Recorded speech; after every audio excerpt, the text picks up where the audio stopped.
The principle of health is moved by faith. Nothing else can call it into action, and only faith can enable you to relate yourself to health and sever your relation with disease in your thoughts. You will continue to think of disease unless you have faith in health. If you do not have faith, you will doubt. If you doubt, you will fear. And if you fear, you will relate yourself in mind to that which you fear. If you fear disease, you will think of yourself in connection with disease, and that will produce within yourself the form and motions of disease. Just as original substance creates from itself the forms of its thoughts, so your mind body, which is original substance, takes the form and motion of whatever you think about. If you fear disease, dread disease, have doubts about your safety from disease, or if you even contemplate disease, you will connect yourself with it and create its forms and motions within you. Let me enlarge somewhat upon this point. The potency or creative power of a thought is given to it by the faith that is in it. Thoughts which contain no faith create no forms. The formless substance, which knows all truth and therefore thinks only truth, has perfect faith in every thought, because it thinks only truth, and so all its thoughts create. But if you will imagine a thought in formless substance in which there was no faith, you will see that such a thought could not cause the substance to move or take form. Keep in mind the fact that only those thoughts which are conceived in faith have creative energy. Only those thoughts which have faith with them are able to change function or to quicken the principle of health into activity. If you do not have faith in health, you will certainly have faith in disease. If you do not have faith in health, it will do you no good to think about health, for your thoughts will have no potency and will cause no change for the better in your condition. If you do not have faith in health, I repeat, you will have faith in disease. And if, under such conditions, you think about health for 10 hours a day and think about disease for only a few minutes, the disease thought will control your condition because it will have the potency of faith, while the health thought will not. Your mind-body will take on the form and motions of disease and retain them, because your health thought will not have sufficient dynamic force to change form or motion. In order to practice the science of being well, you must have complete faith in health.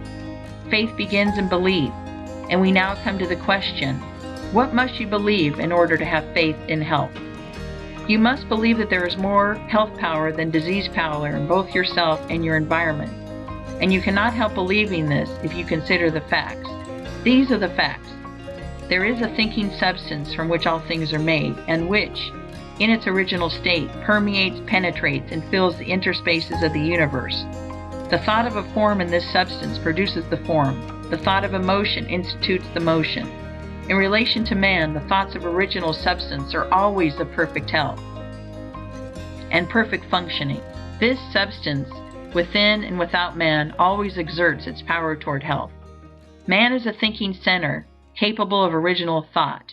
He has a mind-body of original substance permeating a physical body, and the functioning of his physical body is determined by the faith of his mind-body.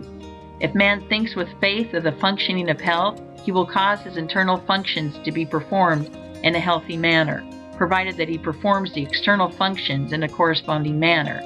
But if man thinks with faith of disease or of the power of disease, he will cause his internal functioning to be the functioning of disease. The original intelligent substance is in man, moving towards health, and it is pressing upon him from every side. Man lives, moves, and has his being in a limitless ocean of health power, and he uses this power according to his faith. If he appropriates it and applies it to himself, it is all his, and if he unifies himself with it by unquestioning faith, he cannot fail to attain health, for the power of this substance is all the power there is. A belief in the above statements is a foundation for faith in health. If you believe them, you believe that health, the natural state of man, and that man lives in the midst of universal health, that all the power of nature makes for health, and that health is possible to all and can surely be attained by all. You will believe that the power of health in the universe is 10,000 times greater than that of disease. In fact, that disease has no power whatever, being only the result of perverted thought and faith. And if you believe that health is possible to you, and that it may surely be attained by you, and that you know exactly what to do in order to attain it, you will have faith in health. You will have this faith and knowledge if you read this book through with care and determine to believe in and practice its teachings. It is not merely the possession of faith, but the personal application of faith, which works healing. You must claim health in the beginning and form a conception of health, and as far as may be of yourself as a perfectly healthy person. And then, by faith, you must claim that you are realizing this conception. Do not assert with faith that you are going to get well. Assert with faith that you are well. Having faith in health and applying it to yourself means having faith that you are healthy, and the first step in this is to claim that it is the truth. Mentally take the attitude of being well. Do not say anything or do anything which contradicts this attitude. Never speak a word or assume a physical attitude which does not harmonize with this claim. I am perfectly well. When you walk, go with a brisk step and with your chest thrown out and your head held up. Watch that at all times your physical actions and attitudes are those of a healthy person. When you find that you have relapsed into the attitude of weakness or disease, change instantly. Straighten up. Think of health and power. Refuse to consider yourself as others than a perfectly healthy person. One greatest aid, perhaps the greatest aid, in applying your faith you will find in the exercise of gratitude. Whenever you think of yourself or of your advancing condition, give thanks to the great intelligent substance for the perfect health you are enjoying. Remember that, as Swedenborg taught, there is a continual inflow of life from the Supreme, which is received by all created things according to their forms, and by man according to his faith. Health from God is continually being urged upon you, and when you think of this, lift up your mind reverently to Him, and give thanks that you have been led to the truth and into perfect health of mind and body. Be all the time in a grateful frame of mind, and let gratitude be evident in your speech. Gratitude will help you to own and control your own field of thought. Whenever the thought of disease is presented to you, instantly claim health and thank God for the perfect health you have. Do this so that there shall be no room in your mind for a thought of ill. Every thought connected in any way with ill health is unwelcome, and you can close the door of your mind in its face by asserting that you are well, and by reverently thanking God that it is so. Soon the old thoughts will return no more. Gratitude has a twofold effect. It strengthens your own faith, and it brings you into close and harmonious relations with the Supreme. You believe that there is one intelligent substance from which all life and all power come. You believe that you receive your own life from this substance, and you relate yourself closely to it by feeling continuous gratitude. It is easy to see that the more closely you relate yourself to the source of life, the more readily you may receive life from it.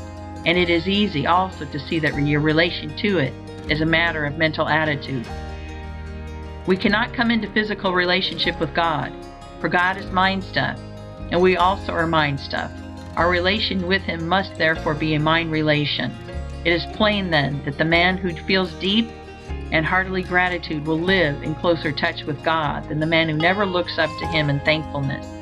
The ungrateful or unthankful mind really denies that it receives at all, and so cuts its connection with the Supreme. The grateful mind is always looking toward the Supreme, and is always open to receive from it, and it will receive continually. The principle of health in man receives its vital power from the principle of life in the universe, and man relates himself to the principle of life by faith in health, and by gratitude for the health he received. Man may cultivate both faith and gratitude by the proper use of his will.